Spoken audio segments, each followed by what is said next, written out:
The vibrating grain cleaning screen is a multifunctional grain purification equipment. Through the reciprocating linear motion of the screen body, the function of screening materials is achieved. It belongs to a large grain cleaning and screening machine, used to remove large, small, and light impurities such as leaves, bran, shells, dust, and shriveled grains from raw materials. Large processing capacity, high screening efficiency, simple structure, stable operation, low energy consumption, and good cleaning and grading effect.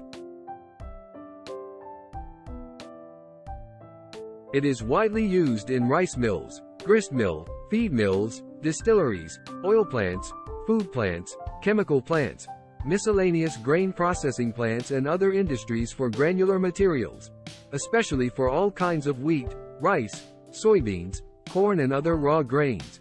And the effect of grading impurity removal is very ideal.